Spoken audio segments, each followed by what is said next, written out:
3 days before my wedding, I found a folder on my fiancée's laptop that she never meant for me to see. I want you to sit with that for a second. Not a message. Not a text. Not some late-night conversation I accidentally overheard. A folder. Organized. Labeled. Like a project. Like something she had been building quietly, carefully, right alongside everything we were building together. And in that moment, standing in our kitchen at 11:47 at night while she slept down the hall, everything I thought I knew about the last 6 years of my life started to dissolve. My name is Daniel. I'm 34 years old. And this is the story of how the woman I loved, the woman I was 4 days away from marrying, had been living a completely different life. A second life. One that she had hidden from me with a level of precision I still don't fully understand. I've thought a long time about whether to tell this story. I've had people close to me say, "Let it go, Daniel. Move forward." And I've tried. I really have. But here's the thing about a betrayal this deep, it doesn't stay quiet. It follows you into every new room you try to build. It shows up in the way you hesitate before trusting someone. It rewires you in ways you don't even notice until you're standing in a moment of ordinary happiness and something in the back of your brain whispers, "But what if you're wrong again?" So I'm telling it. Not for revenge. Not for sympathy. I'm telling it because I think someone watching this right now needs to hear it. Stay with me. Because this story doesn't go where you think it's going. Her name was Mara. We met the old-fashioned way, at a mutual friend's birthday party in Chicago, back when we were both 28. She was standing near the window, half listening to a conversation and half watching the street below, and I remember thinking she looked like someone who had more interesting thoughts than the room could handle. I was right about that part. Just not in the way I imagined. We talked for 4 hours that night. About everything: family, ambition, the particular kind of loneliness that comes with being in your late 20s and realizing the life you planned at 22 isn't quite materializing the way you expected. She was sharp. Funny in a dry, understated way. She asked questions that made me feel genuinely seen, not performed at, actually seen. By the time the party ended, I knew I wanted to know her better. Within 3 months, we were inseparable.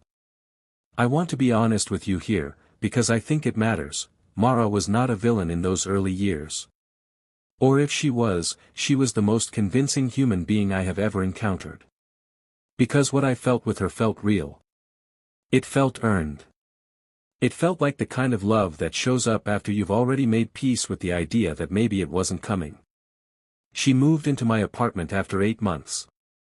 We got a dog, a scruffy little terrier mix named Frank, and built a life that felt, from the outside and from the inside, like something genuinely worth having. I was happy. I want to say that clearly, because I think sometimes in stories like this people assume there must have been misery the whole time. There wasn't. There were stretches of real, uncomplicated joy. Which is exactly what makes this so hard to explain. The first time I noticed something I couldn't quite name, we had been together for about 2 years.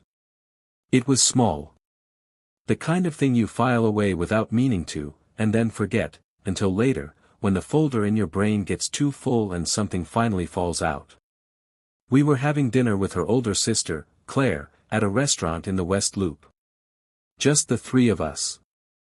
And at some point the conversation turned to their childhood, their parents, the house they grew up in, some trip they'd taken as kids to the Oregon coast. Mara laughed along. She added details. She played the role of younger sister perfectly. But Claire said something offhand, a reference to a specific summer, a specific argument their parents had, and for just a fraction of a second, Mara's expression went somewhere else. Not sad. Not defensive. Empty.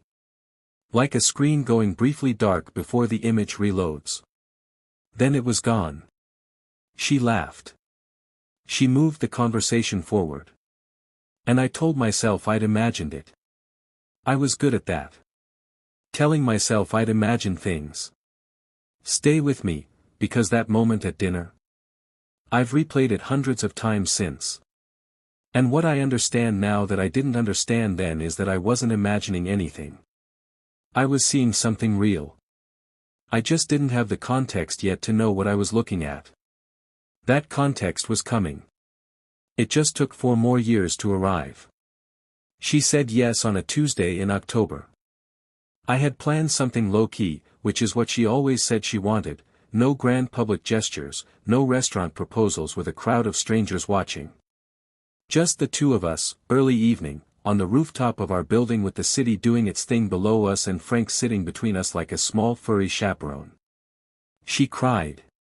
She said yes before I finished the question. She held my face in both hands and told me she couldn't imagine a life without me in it. I believed every word.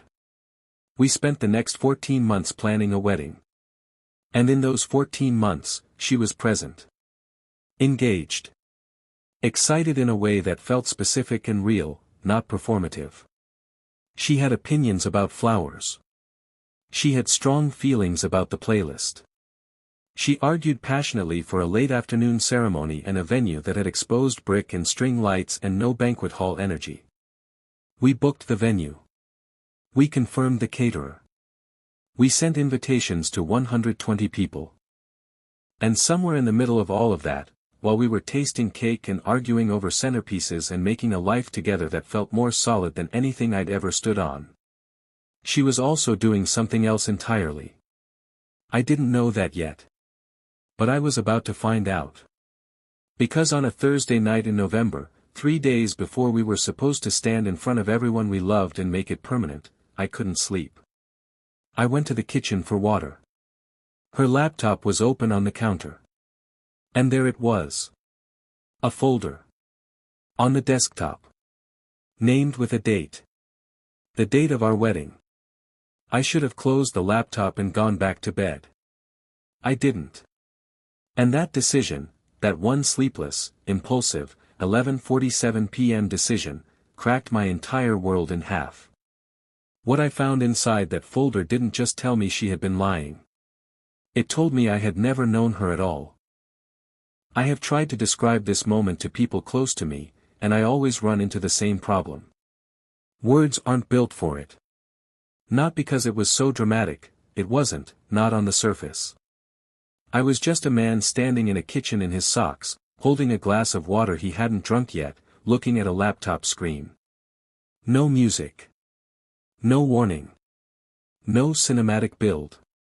Just silence, and a folder, and the slow horrible dawning that something was very, very wrong. The folder was named with a date. Our wedding date. November 16th. My first thought, and I want to be honest about this because I think it matters, my first thought was that it was something sweet. A surprise. A wedding morning playlist she'd been building. A letter she'd written me that she was going to slip into my jacket pocket before the ceremony. Mara did things like that. Small, intentional gestures that made you feel like she'd been thinking about you even when you weren't in the room. So I almost didn't open it. I want you to understand that. I was 1 second away from closing the laptop, drinking my water, and going back to bed. But I didn't. And the reason I didn't is something I've turned over so many times since, because it wasn't suspicion. Not yet. It was something quieter than that. A pull. The way you slow down before you fully know why. I opened the folder. There were 11 files inside. The first few seemed ordinary enough, at first. A document with what looked like a budget spreadsheet. I almost scrolled past it. But something made me stop, because the numbers were wrong. Not wrong like a math error. Wrong like, these weren't our numbers. This wasn't our wedding budget. The line items were different. The totals were different. And at the top of the spreadsheet, in a column header I had to read 3 times before it registered. A different city. Not Chicago. Not anywhere near Chicago. A city 3 time zones away. I set down the glass of water. My hand was steadier than I expected. That's the strange thing about shock, it doesn't always look the way you think it will. Sometimes it just makes you very still. Very quiet. Like your body decides that if it stops moving, maybe reality will too. I opened the second file. It was an email thread. Printed to PDF, saved with a timestamp from 4 months earlier. And as I started to read, as the names and the dates and the language of it started to come together into something coherent, I felt the specific, unambiguous sensation of the floor disappearing beneath me. Stay with me. Because I know how this sounds so far. And I know where your mind is going. But what was in that folder was not what you're expecting. It wasn't another man. Or, not just another man. Not in the way that phrase usually lands. What was in that folder was a life. A complete, constructed, parallel life. One that Mara had been quietly assembling, piece by piece, document by document, for at least the last 18 months. Maybe longer. I need to back up slightly, because context matters here. Mara worked in consulting. She traveled fairly regularly, never for more than a week at a time, never so often that it seemed unusual. She'd fly to Seattle, or Austin, or DC, debrief clients, come home tired and carrying airport snacks and stories about bad hotel coffee. I never questioned it. Why would I? The work was real. I'd met colleagues. I'd seen emails, presentations, deliverables. There was nothing about her professional life that had ever given me pause. What I didn't know, what the folder was beginning to show me, file by file, was that the work trips were real, but they were also something else. A framework. A cover that had evolved, slowly and deliberately, into something with a completely different purpose. The budget spreadsheet was for an apartment. In Portland. A 12-month lease. Already signed. Starting January 1st, 46 days after our wedding date. The email thread was between Mara and a property management company, confirming deposit, confirming move-in procedures, confirming that yes, the unit would be ready as discussed. She had signed a lease on an apartment in a city we had never once discussed living in. 46 days after the wedding she was currently asleep in the next room preparing for. I opened the third file. And that's when I found the name. There was a person. A real, specific, named person woven through multiple documents in that folder. Not prominently, not like a headline. More like a thread running through fabric. Present enough that once you saw it, you couldn't unsee it. His name was Owen. That's all I knew at that point. Owen. A name in an email CC line. A name in what appeared to be a shared calendar document, the fourth file I opened, hands still steady, heart somewhere in the vicinity of my throat. The calendar had 2 columns. One was labeled with my name. Events I recognized, our engagement dinner, our venue walkthrough, Christmas at my parents' house. Real things that had happened. Logged like data points. The other column had Owen's name. And it was full. Not chaotically. Not guiltily. Organized. Color-coded. Events spanning back 14 months. Overlapping at the edges with our timeline in ways that made my stomach turn when I started calculating the geography of it, the dates she was supposedly in Seattle, the dates in that column, the distances involved. I closed the laptop. I stood in the kitchen for what I think was about 4 minutes, though I couldn't tell you for certain. I wasn't thinking in a linear way. I was doing something more like cycling. Landing on one memory, then another. A trip she'd taken in March that she said ran long. A weekend in September she told me was a bachelorette trip for a work friend. A Tuesday in July when she came home later than expected and said the flight had been delayed. The flight had been delayed. I had made her tea. I had sat with her on the couch and rubbed her feet and watched television while she leaned against me, and I had felt, in that specific moment, like a man who had built something real and lasting and worth protecting. And she had let me. She had let me sit there, present and unaware and completely in love, and she had said nothing. That's the part one keep coming back to, even now. Not the planning. Not the apartment or the calendar or the name I didn't recognize. The sitting there. The letting me take care of her while holding all of that. I don't know what I expected to feel in that kitchen. Rage, maybe. Or immediate certainty about what to do next. What I actually felt was something much harder to name. A kind of grief that was already anticipating everything that hadn't even fully happened yet. Like some part of me understood, in that kitchen, that I was already on the other side of something. That the version of my life that existed 20 minutes ago, the one with the wedding and the venue deposit and the 120 invitations already mailed, was already gone. It just hadn't caught up to the rest of the world yet. I still had 7 files I hadn't opened. I opened them. And what I found in those last 7 files, what they told me about who Mara actually was, about how long this had been happening, about what she had actually been planning. That's where this story stops being about a betrayal. And starts being about something I still don't have a clean word for. Stay with me.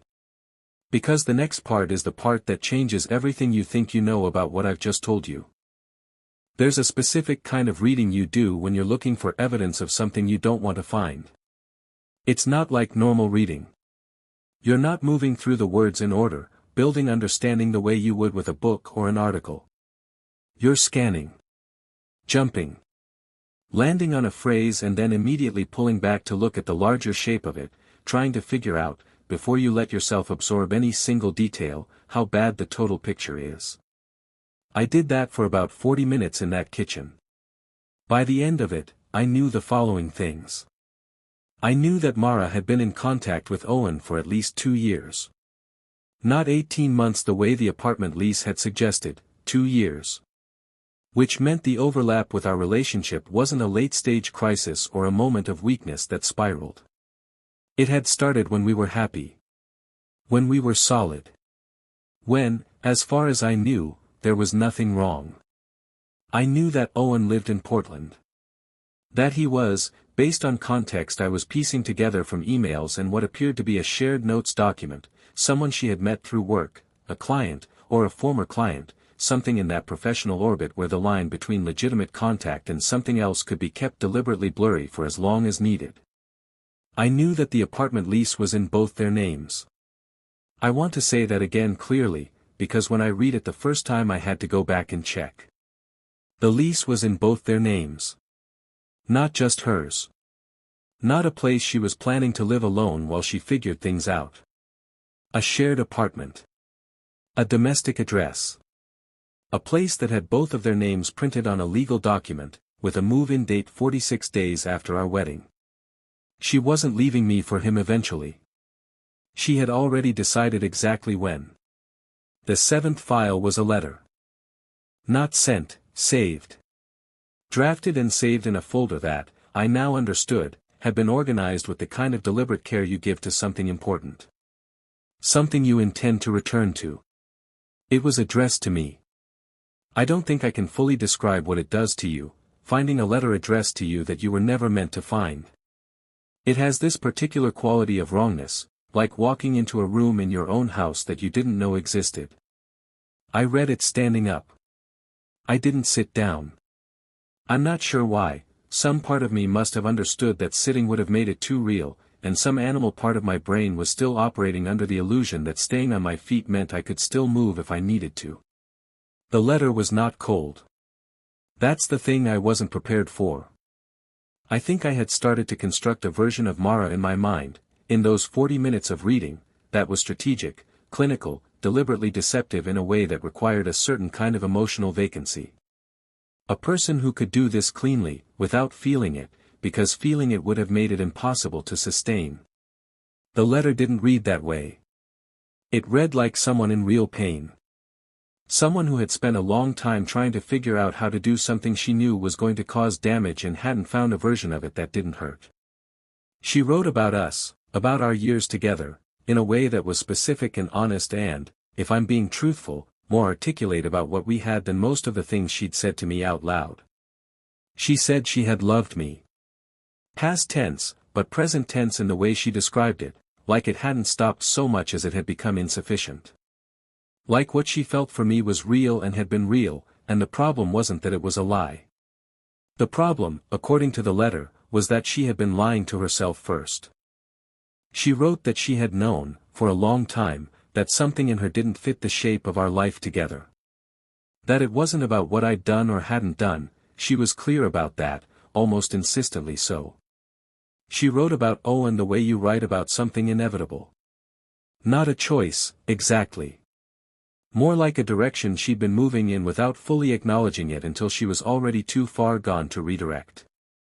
And she had planned, this is the part that required me to read twice, she had planned to give me the letter on the morning of the wedding. Not before. Not with enough time to process or respond or have any say in what happened next. On the morning of. After the rehearsal dinner. After the vows were written. After 120 people had already traveled and booked hotels and bought gifts and arranged their weekends around watching us promise each other forever. She was going to hand me that letter, and then she was going to leave. I closed the laptop at 12:34 a.m. I know the time because I looked at the clock on the microwave and the detail lodged itself in my memory the way arbitrary details do when your brain is trying to anchor itself to something concrete while everything else becomes unstable. 12:34 a.m. Thursday morning. 3 days before the wedding. I stood in the kitchen for another few minutes, not moving. Just, existing in the new reality. Learning its dimensions. Trying to figure out what shape I was going to have to become to survive it. Then I did something that surprised even me. I didn't wake her up. I know that's probably what most people would have done. What most people would have expected. The confrontation at 1 in the morning, the raised voices, the demands for explanation, the immediate detonation of everything. I didn't do that. I put the glass of water in the sink. I walked back to the bedroom. I stood in the doorway for a moment, looking at her in the dark, this woman I had loved for 6 years, this woman who had a letter saved on her laptop addressed to me, this woman whose name was on a lease in Portland with a man named Owen, and I made a decision. I was going to wait. Not out of passivity. Not out of fear. Out of something I can only describe as a need to understand the full shape of what I was dealing with before I said a word. Because I had read 7 files, and I had learned devastating things, and I had more questions than answers, and I knew, with a clarity that surprised me, that if I woke her up right now, in this state, with this much still unknown, I was going to lose the ability to see it clearly. So I went back to bed. I lay down next to her in the dark. And I did not sleep. By the time morning came, by the time she woke up and stretched and said good morning in that half-asleep voice that I had loved for 6 years, I had made 3 decisions. The first was that I was not going to confront her yet. The second was that I needed to know more about Owen. Not from her. From somewhere else. The third, and this one took me the longest to arrive at, and I want to be honest about what it cost me to get there. The third was that I was going to let the wedding get closer. Not because I thought we were still getting married. I knew, somewhere that didn't require confirmation, that we were not. But because I had found a folder that she hadn't meant for me to find, which meant she was still operating under the assumption that I was in the dark. And as long as she believed that, I had something I hadn't had for what was apparently a very long time. The advantage of knowing something she didn't know I knew. I wasn't ready to give that up yet. What I found out about Owen in the next 48 hours, what I found out about who he actually was, and what his connection to Mara actually looked like when I could see all of it. I was not prepared for it. And neither are you. I want to tell you something about the 48 hours that followed. They were the most normal-looking 2 days of my life.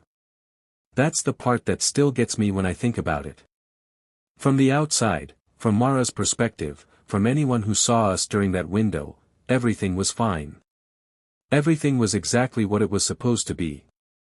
We had coffee together Thursday morning. We ran an errand for the wedding, picked up the finalized seating chart from the printer, stopped at the florist to confirm the delivery time. We had dinner with my parents that evening, and I sat across from her at the table and watched her laugh at my dad's jokes and talk to my mom about the centerpieces, and I thought, how are you doing this? Not as an accusation. As a genuine question. As something close to awe, in the darkest possible sense of that word. Because I was doing it too. That's the thing I wasn't prepared for about myself. I had assumed, in the abstract way you assume things about how you'd respond to a crisis you've never actually faced, that I would not be capable of that kind of compartmentalization. That if I knew what I knew, it would show. That the knowledge would leak out of me somehow, visible to anyone paying attention. It didn't. I smiled at dinner. I held her hand in the car. I said goodnight and meant it to sound the way it always sounded. And in the spaces between, when she was in the shower, when she stepped outside to take a phone call, when she fell asleep before me for the second night in a row, I was building a picture of Owen. I didn't hack anything. I didn't do anything dramatic. I just looked. His name had appeared in enough context across those files that I had a last name. I'd caught it in an email footer, small and easy to miss, the kind of detail that becomes significant in retrospect. Owen Callister. I had a name, I had a city, and I had the knowledge that he existed somewhere in the professional world that overlapped with Mara's consulting work. It took me less than 20 minutes to find him. LinkedIn first. Then a company website. Then, because the professional profile raised enough questions that I needed more context, a broader search that pulled up some older results, press mentions, a conference speaker listing from a few years back, a brief profile in a regional business publication. Owen Callister was 41 years old. 7 years older than Mara. He ran a mid-sized operations consulting firm based in Portland, the kind of company that would absolutely have crossed paths with the kind of work Mara did. Clean resume. Polished professional presence. The kind of LinkedIn profile that reads as competent and unremarkable, the kind of person who exists quietly and successfully in a world of meetings and deliverables and business travel. Nothing alarming. Nothing that explained anything. And then I found the photo. Not on LinkedIn, on the company website. A team page, the kind of standard corporate grid with headshots and titles. Owen Callister, founder and managing director. Professional photo. Confident expression. And standing 2 rows to his right, in the same grid of professional headshots. Mara. I want to be precise about what I was looking at, because I think it matters. Her name was listed differently. A hyphenated version of her last name that I had never seen her use, not with me, not professionally, not anywhere in the 6 years I had known her. A version of her name that suggested, very specifically, a legal or professional identity that existed separately from the one I knew. Her title read, Senior Associate. She was listed as an employee of his company. Not a client. Not a contractor. An employee. I sat with that for a long time. Because the story I had been telling myself, the story the files had seemed to suggest, was a particular kind of betrayal story.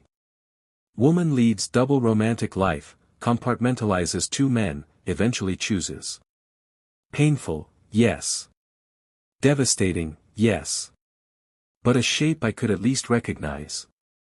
A shape that had a logic to it, even if the logic was cruel. This was something else. If she was employed by his company, had been, apparently, for long enough to have an established profile on a professional website, then the entire architecture of her work life as I understood it was constructed. The consulting firm she nominally worked for. The clients she described. The trips, the projects, the deliverables she came home talking about. All of it had been, at minimum, partially fabricated. Not a woman who fell for someone else and didn't know how to leave. A woman who had been building a different professional identity, in a different city, under a different version of her name, while living with me, planning a wedding with me, letting me believe I knew who I was marrying. Stay with me. Because I know what you're thinking right now. And I thought it too. The question that kept surfacing, the one I couldn't get underneath no matter how I approached it, was, why the wedding? If she had a life in Portland, a job, an apartment with Owen's name on the lease, a professional identity she'd been quietly constructing. Why go through with the engagement? Why say yes on the rooftop? Why spend 14 months planning a ceremony with 120 guests and a florist and a seating chart we picked up from the printer the morning after I found her folder? I turned that question over for the entire second day. Thursday night into Friday morning, 2 days before the wedding, lying awake again while she slept. And the answer I kept arriving at, the one that fit the most pieces, even though I hated it, was that the wedding was never the destination. The wedding was the exit. Think about it from the architecture of what she'd planned. The letter delivered on the morning of. The apartment available January 1st. The lease already signed. She wasn't going to stand at the altar and say I do and then sneak away. She was going to blow the whole thing up at the last possible moment, in the most visible and undeniable way, and use the explosion as the door. Why? I think, and this is my interpretation, I want to be clear about that, this is what I've arrived at after a lot of time sitting with it, I think she needed it to be irreversible. I think she knew herself well enough to know that if she tried to leave quietly, without the full detonation, she would find a way to stay. That some part of her would negotiate, would soften, would find a reason to give it one more year. And she couldn't afford one more year of that. So she built a situation where the leaving would be so complete, so public, so final, that it couldn't be walked back. She was engineering the end of us to be uncrossable. Which meant, in a way I found almost impossible to hold, that the cruelty of it was also a kind of desperation. That didn't make it okay. I want to be clear about that. Understanding something is not the same as forgiving it, and I was a long way from either. But it changed the shape of what I was dealing with. And it changed what I decided to do next. Friday morning. One day before the wedding. I made a phone call. Not to Owen. Not to her. To someone who knew us both, a mutual friend named Greg who had been in my life longer than Mara had, who I trusted with the specific kind of trust you build with someone over 15 years of friendship. I didn't tell him everything. I told him enough. He was quiet for a long time after I finished. Then he said, "Daniel. How long have you known?" 2 days, I said. Another silence. Then he said something I wasn't expecting. Something that cracked open a part of this story I hadn't even considered yet. He said, "I think there's something you don't know yet. About Owen. Something that changes this." I asked him what he meant. He said he needed to tell me in person. I was at his apartment within the hour. What Greg told me that Friday morning, one day before my wedding, 24 hours before 120 people were going to show up at a venue with string lights and exposed brick and a florist delivery confirmed for 10 a.m. Completely rewrote everything I thought I understood about Mara. Not just the betrayal. All of it. From the beginning. Greg lived 12 minutes from our apartment. I made the drive in 8. I remember the streets that morning in the way you remember things when your nervous system is running at a frequency it wasn't designed to sustain for multiple days, hyper clearly, like everything had been outlined in ink. The stoplight on Meridian that always ran long. The coffee shop on the corner that hadn't opened yet. The particular gray of a November sky in Chicago that sits low and close and makes the city feel smaller than it is. I parked. I went up. Greg opened the door before I knocked. He looked at me the way people look at you when they've been waiting to have a conversation they didn't know how to start. Not quite guilt. Not quite relief. Something in between, the expression of someone carrying a weight they've been hoping someone else would finally ask about. He made coffee. We sat down. And he started talking. Greg had known Mara almost as long as I had. They'd met through me, obviously, she'd folded into my social world naturally, the way partners do when a relationship becomes permanent enough that the distinction between your people and their people starts to blur. Greg had always liked her. He'd told me that genuinely, multiple times over the years. She was easy to be around, he'd said. Smart. Good in a group.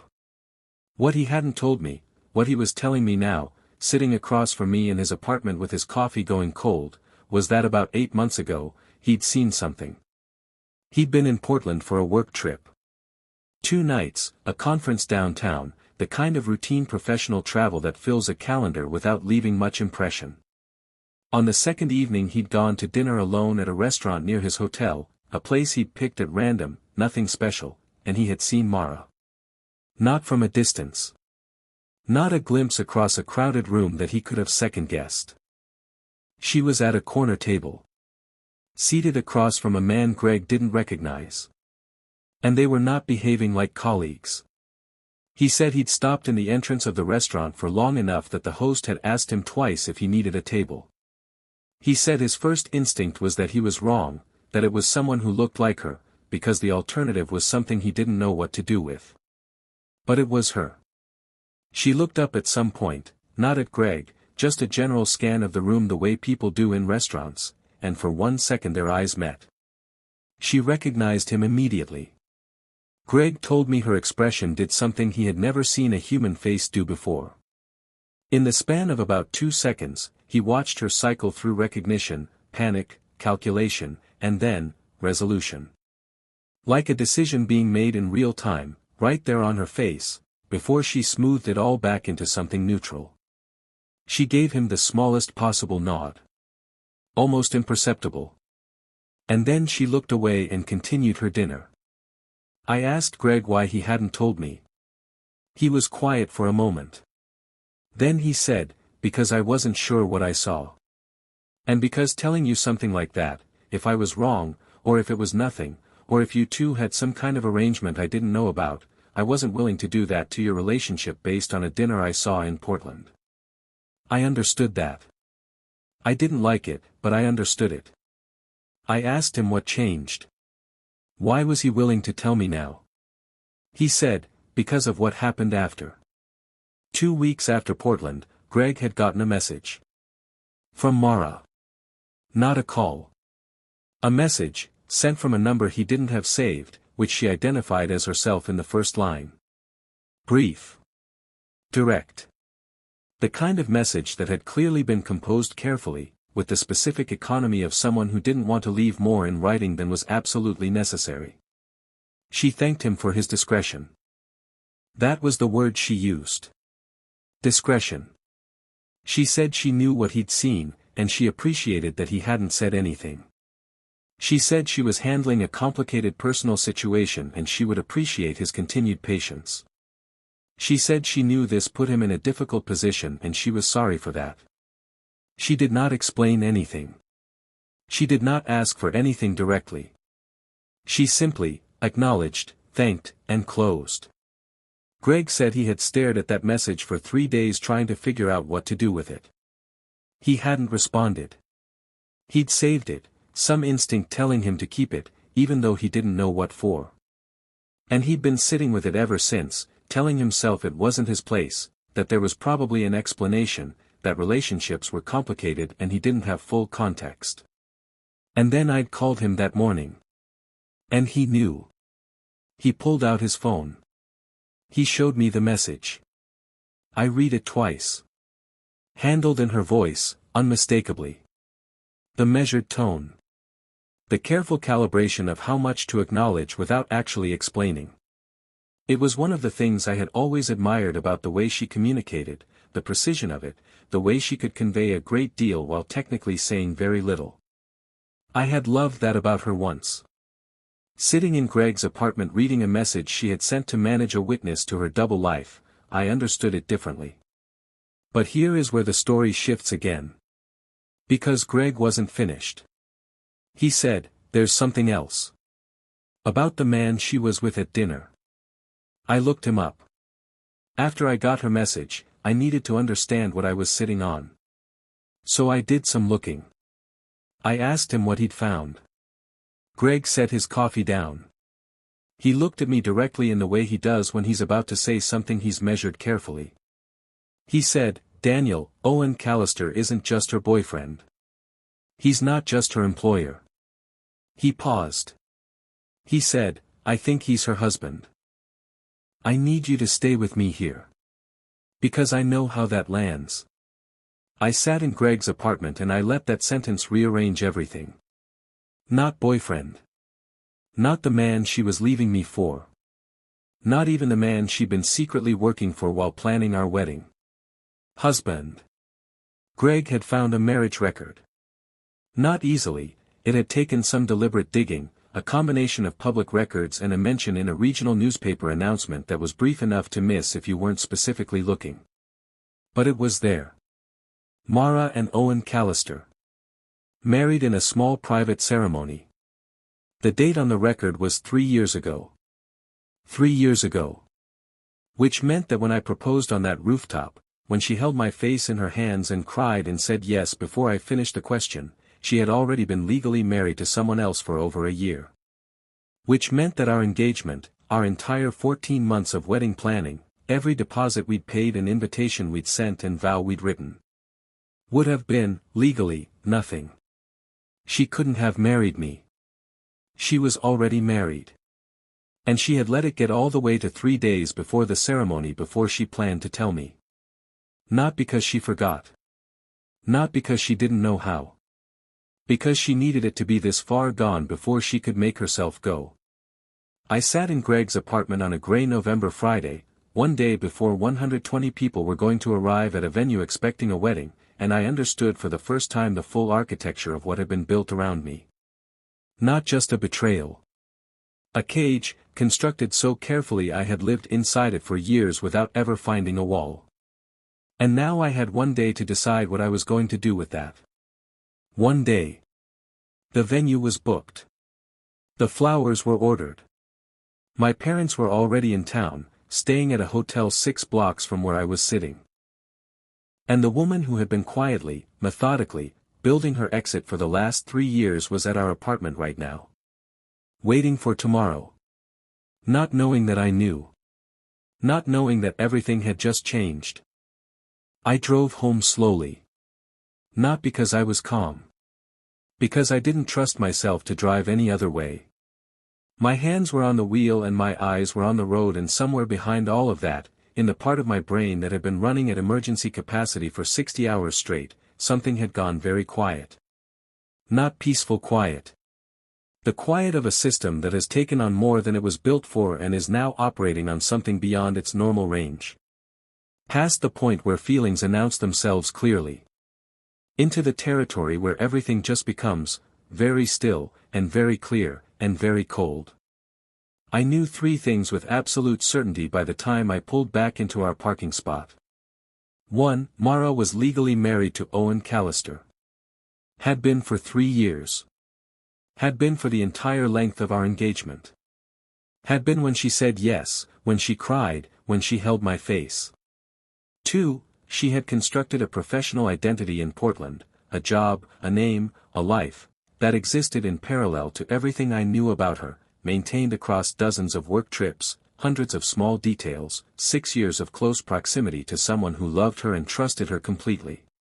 3. She had planned to deliver a letter on the morning of our wedding and disappear into that other life, leaving me standing in a venue with 120 guests and a florist delivery and 2 families who had traveled to watch us make it permanent. Those were the facts. What I did not know yet was what I was going to do with them. She was in the kitchen when I got home. Making lunch, moving around the space with the easy familiarity of someone who has lived somewhere long enough that the geography of it is automatic. She asked where I'd been. I said Greg's, which was true. She asked if everything was okay. I said yes, which was the most precise lie I have ever told in my life, because in that moment everything was the absolute opposite of okay, and saying the word required something I still don't fully have a name for.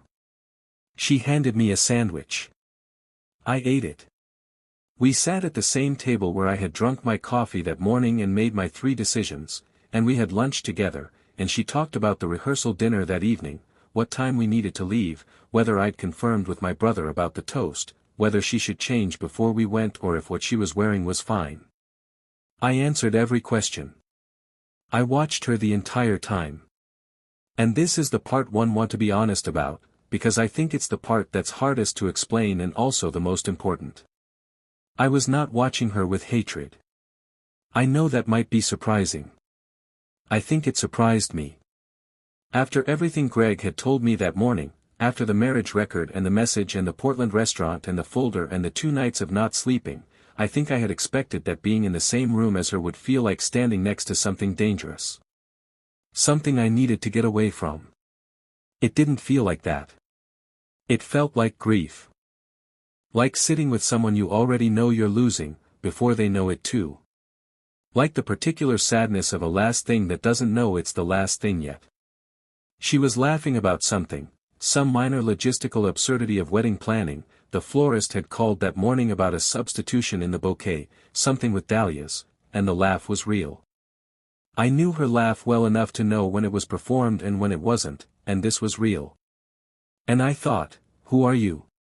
Not rhetorically. As an actual question. As something I genuinely did not know the answer to anymore. Because the woman across the table from me was real. The laugh was real. The 6 years were real, in the sense that they had happened, that we had lived them, that the memories existed and could not be unmade. And also, she had a husband. A legal name I had never heard her use. A life in another city organized around someone else. Both of those things were true simultaneously. I didn't know what to do with that. I still don't, entirely. The rehearsal dinner was at a restaurant downtown. 30 people, immediate family, the wedding party, closest friends. My parents, her parents, siblings, the people who had been with us long enough to feel like furniture in the house of our relationship. I had not told anyone what I knew. Not Greg, I'd asked him to stay quiet for one more day. Not my brother. Not my parents. I walked into that rehearsal dinner carrying everything, and I sat at the head of the table next to Mara, and I watched our families celebrate us. Her parents flew in from out of state. Her father shook my hand and told me I was a good man and that he was glad his daughter had found me. Her mother cried a little during the toast, the good kind, the kind that comes from happiness rather than grief, or at least that's what it looked like, and I had no way of knowing in that moment whether her parents knew anything about Owen or whether they were as in the dark as I had been. I still don't know the answer to that. My dad gave a toast. He talked about the first time I'd brought Mara home, Thanksgiving, 5 years ago, and how he'd known within the first hour that this was different. That she had a quality he'd always hoped I'd find in a partner. Steadiness, he called it. She has a steadiness about her, Daniel. Like someone who knows exactly where she's standing. The table laughed warmly. I looked at Mara and she was smiling at my father with what appeared to be genuine affection. And I thought about a marriage record in a Portland courthouse. And I thought about a folder named with a date that was now tomorrow. And I thought about the letter she'd written me, the one she was planning to hand me in approximately 16 hours. And I made my final decision. I had been going back and forth on it since Greg's apartment. There were arguments for confronting her privately. That evening, after the rehearsal dinner, once we were home and the families had dispersed. Sitting down with what I knew, laying it out, giving her the opportunity to explain herself before anything more public happened. Part of me wanted that. The part that had loved her for 6 years and still, despite everything, could not reduce her to a simple villain. The part that had watched her laugh at lunch and felt grief instead of anger.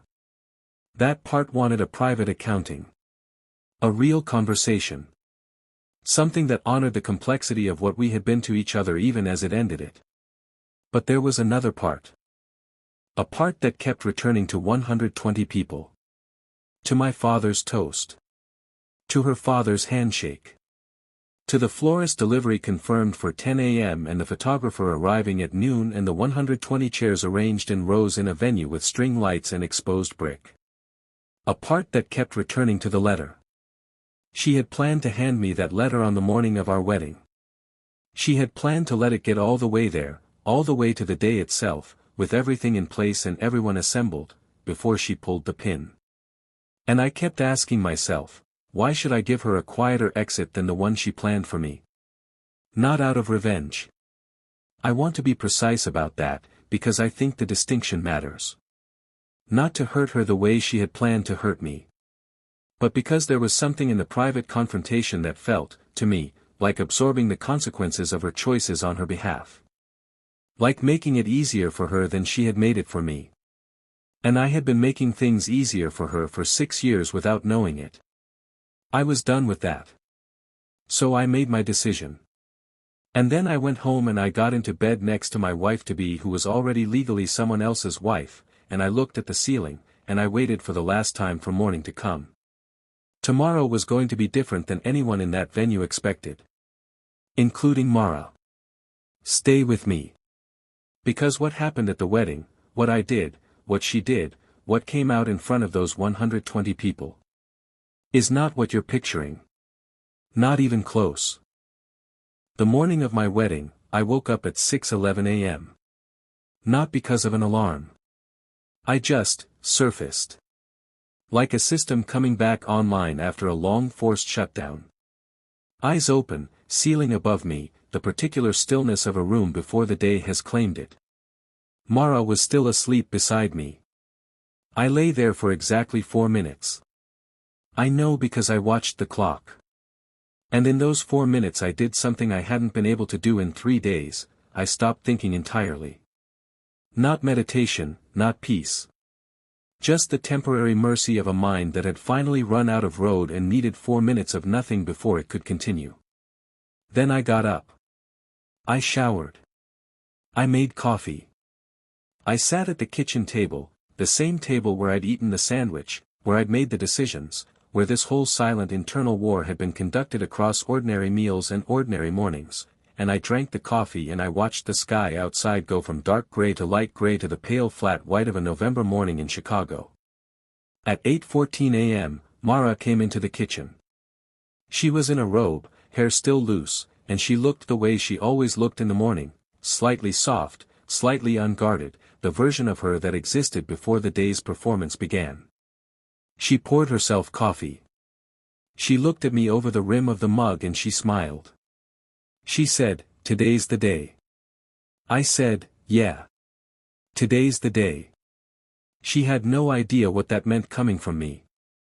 I had told Greg the night before, in a message I sent after Mara fell asleep, that I needed him at the venue 90 minutes before the ceremony.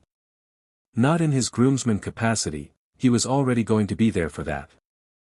I needed him there early, and I needed him to bring his phone with the message she'd sent him, and I needed him to stay close. He replied with 2 words, "I'm there." That was it.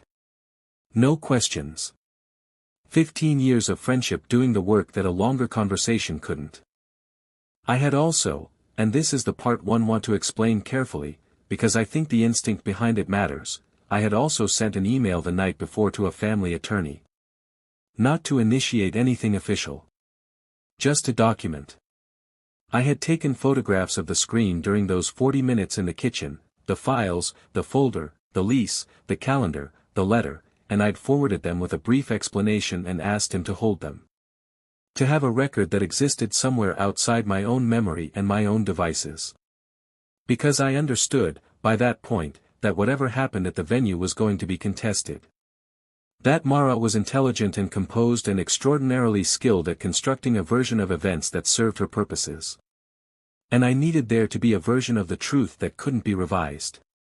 I was not going to let her rewrite this one. We arrived at the venue separately, as tradition goes. Her with her bridesmaids and her mother. Me with my brother and Greg and my father, who was still glowing from his toast the night before and who kept squeezing my shoulder in the elevator and saying things like, "Last few hours of freedom," and laughing in the way fathers laugh when they mean the opposite. I smiled at all of it. I was getting very good at that. The venue looked exactly as planned. The florist had delivered. The string lights were on. The 120 chairs were arranged in perfect rows with programs folded on each seat, and the exposed brick was doing exactly what we'd hoped it would do in the November morning light, and the whole space had the particular beauty of something built with care and attention and the genuine intention of 2 people starting something together. One of those people had intended something different entirely. I stood at the front of the room with my brother and Greg, waiting, while the guests filed in. I watched faces I had known my whole life take their seats. I watched Mara's parents settle into the front row, her father with his good handshake, her mother with her happy tears already loading, and I thought about what they knew and what they didn't and whether any of this was going to be survivable for everyone in this room. At 5 minutes to the ceremony start time, Greg leaned close to me and said quietly, "You still want to do this?" I said, "Yes." He nodded. He stepped back. The music started. She was beautiful. I want to say that because it's true and because I think pretending otherwise would be dishonest in a way that dishonors the complexity of what that morning actually was. She came through the doors at the back of the room on her father's arm and she was exactly what she had always been. Composed. Intentional. Quietly, specifically beautiful in the way that had caught me across a room 7 years ago and had not let go since. She walked the aisle and she looked at me the whole way. And I looked back. I have thought a lot, since, about what she was feeling in that walk. Whether she was going through with the planned version, the letter already written, the exit already arranged, the morning already scripted in her head. Whether she was intending to stand across from me, go through the ceremony, and then find a moment to hand me the envelope before the reception began. Or whether something in my face, in the way I was standing, in some frequency of wrongness that 6 years of proximity had made her able to detect, whether something had already told her, before we spoke a single word, that the morning was not going to go the way she'd planned. I think it was the second one. I think she knew before I said anything. Because when she reached the front of the room and her father placed her hand in mine and stepped back, and we were standing face to face in front of everyone we had ever loved. She looked at me and her expression shifted. Just slightly. Just enough.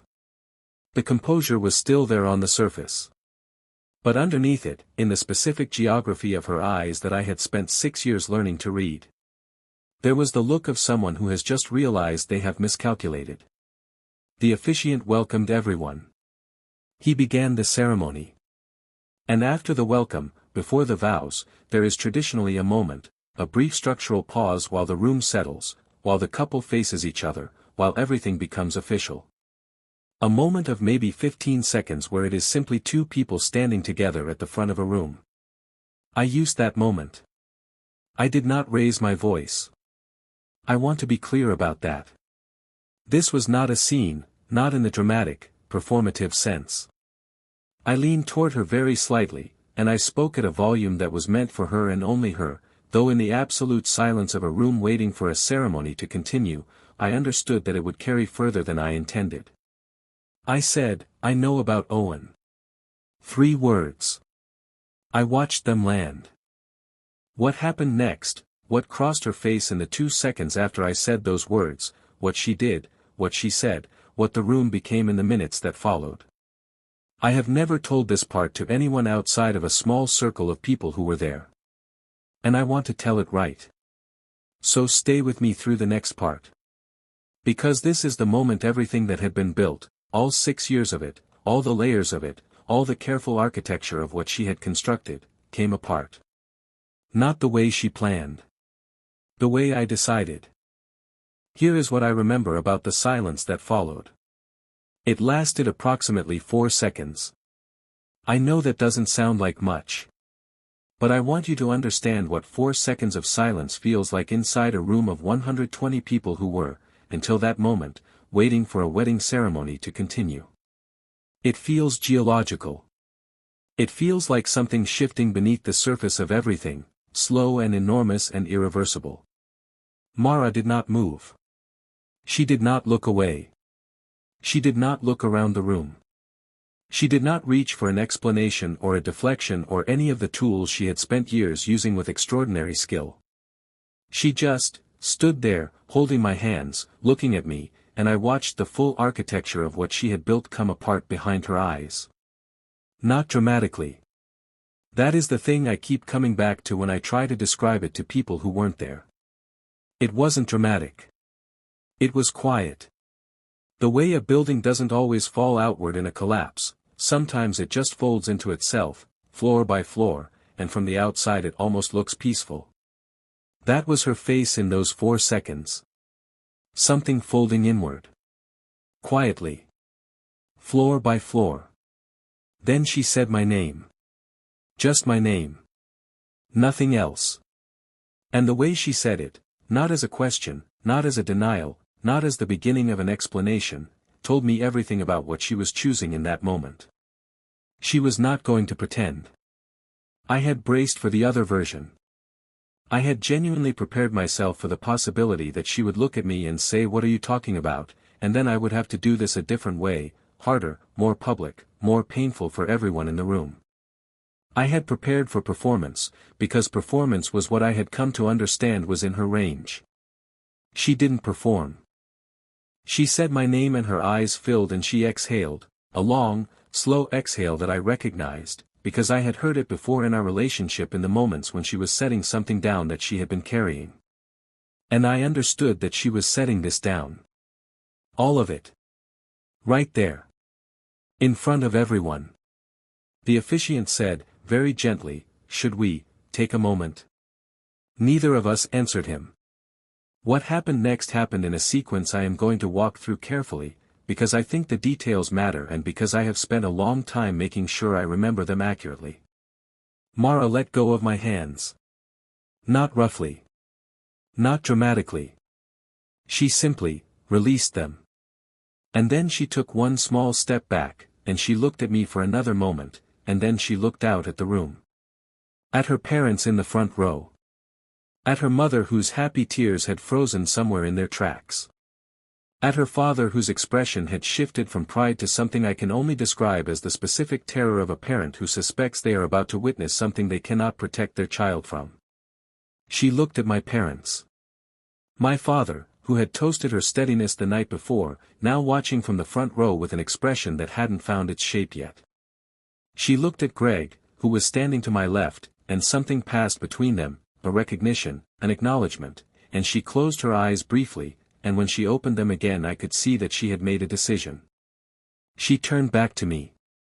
She said, "I'm sorry, Daniel." Not as a preamble to an explanation. Not as the opening line of a justification. Just those words, standing alone. The way you say something when you know that more words will not improve it. When the only honest thing left is the admission itself. The room was so quiet I could hear the string lights humming. I said, "I know." And then, and this is the part that surprises people most when I tell it, the part that surprised me most when I was living it, I felt something release in my chest. Not happiness. Not relief in any clean sense. But the particular release that comes when something that has been suspended for a very long time finally lands. When the waiting ends and the real thing begins, whatever that real thing turns out to be. The worst had happened. I was still standing. What followed was not a scene. I want to be honest about this because I think there is a version of this story people construct in their heads that involves raised voices and accusations and the full public unraveling of everything in front of 120 witnesses. And I understand why, because that is the shape these stories take in movies, in television, in the cultural imagination of what a moment like this looks like. It wasn't that. Mara turned to the room, to her parents, to my parents, to the people who had traveled and arranged their weekends and sat in these chairs, and she said, in a voice that was controlled and quiet and completely destroyed, "I'm so sorry. I'm so sorry to all of you. This isn't going to happen today." Her mother made a sound I have never heard a human being make before or since. Her father stood up. My father put his hand on my mother's arm. Greg stepped forward and stood beside me and didn't say anything, which was exactly the right thing to do. Mara's mother reached the aisle first. She went to Mara and took her by the arm and began speaking to her in a low urgent voice, and whatever she was saying, it was not comfort, it was the specific register of a parent who is simultaneously devastated for their child and furious at them, those two things happening at once, not canceling each other out. Guests were beginning to understand. The murmur that started at the front of the room moved backward through the chairs like a slow wave. People leaning toward each other. Hands being held. The particular bewildered grief of 120 people who had come to celebrate something and were now witnesses to its undoing. I stood at the front of the room and I did not move. Mara's father reached me before she left. I want to tell you about this moment specifically because I think it is the one that undid me most completely, not the ceremony, not the silence, not even the letter I had already found and read. This. He came to me and he took my hand in both of his, the same handshake from the rehearsal dinner, the one that had meant "I'm glad she found you," and he held it for a moment without saying anything. And then he looked at me and I could see that he was a man trying very hard not to collapse in public, and mostly succeeding. He said, "I didn't know, son. I want you to know that. I didn't know." And I believed him. I still believe him. He squeezed my hand once and then he went to his daughter, and I watched him put his arm around her and walk her toward the back of the room, toward the doors, toward the world outside the venue where all of this was going to continue in forms I couldn't yet predict. She looked back once. Just once, from the doorway. At me. And I have thought about that look more times than I can count. What it contained. Whether it was an apology or a goodbye or something more complicated than either of those words can carry. Whether she was looking for something from me, forgiveness, anger, acknowledgement, or whether she was just looking because leaving required it. Because 6 years required it. Because you don't walk away from something that was real, even when it was also something else, without looking back once. I didn't look away. I let her look. And then the doors closed. The weeks after a wedding that didn't happen have a texture I was not prepared for. I have tried to describe it to people and I always land on the same comparison, imperfect as it is, it feels like the aftermath of a weather event. Like a storm came through and rearranged everything, moved things from where they were, left some things untouched, destroyed others completely, and now you are walking through the changed landscape trying to figure out what is salvageable and what is simply gone. Except the storm was a person. And the landscape was your life. The first week I stayed at my brother's place. Not because I couldn't go back to the apartment, it was my name on the lease, I had every right, but because the apartment contained 6 years of accumulated life with someone, and I was not ready to be inside that yet. I needed a room that was just a room. A space that had no memory of her in it. My brother gave me that without being asked. He is 4 years older than me and he has always been someone who understands that the most useful thing you can offer a person in crisis is not advice or perspective or the silver lining, it is proximity and silence and the willingness to sit in the same room doing nothing in particular for as long as that is what is needed. He did that for 8 days. I will owe him for that for the rest of my life. Mara did not contact me directly in the first 2 weeks. She had her mother reach out on the 3rd day, a message that was clearly composed collaboratively, the language too careful to be entirely one person. It said that Mara was deeply sorry for the pain she had caused. That she understood if I needed time and space. That when and if I was ready, she wanted the opportunity to explain in full. That she hoped I knew she had never wanted to hurt me, that the hurt had been a consequence she had tried to find a way around for a long time, and hadn't been able to. I read the message twice. I did not respond. Not from cruelty. From a genuine inability, in that moment, to locate a version of a response that was honest without being destructive. I was still in the part where I didn't trust my own words. Where anything I might say would be too much of something, too angry, too forgiving, too raw, too controlled. So I said nothing and I held the option of a response as something I would return to when I was capable of it. That took 6 weeks. What I knew about Owen in those first weeks I knew from Greg, from the documents I had photographed, and from a single conversation I had with a family attorney who walked me through the legal landscape of what Mara's situation actually was. Because here is the thing about a secret marriage that not enough people understand until they're standing in it, it has consequences that extend well beyond the emotional. Mara and Owen had been legally married for 3 years. She had been employed by his company for at least that long, possibly longer, under a hyphenated version of her name that I had never encountered. Which meant that the professional life she had described to me, the consulting firm, the clients, the projects, was a constructed version of a reality that was actually centered elsewhere. Not entirely fabricated, but substantially redirected. A life that used true details as scaffolding for something that was architecturally different from what I'd been shown. The attorney used the word bigamy. He said it clinically, the way attorneys say things, not for impact, just for accuracy. He said that had our ceremony proceeded, had the officiant completed it, I would have been party to a bigamous marriage without my knowledge or consent. That the marriage would have been legally void. That there were potential avenues available to me if I chose to pursue them, though he was careful to present those as options rather than recommendations. I sat in his office and I listened to the word bigamy applied to the woman I had eaten lunch with 3 days before our wedding, and I thought, how far does a person have to travel inside themselves to arrive at this? How many small decisions, each one slightly larger than the last, until you are standing somewhere you could not have imagined at the beginning? I didn't have an answer. I'm not sure there is one. 6 weeks after the wedding that wasn't, I met Mara for coffee. Her choice of location, a place we had never been together, neutral ground, somewhere with no memory attached to it. I appreciated that.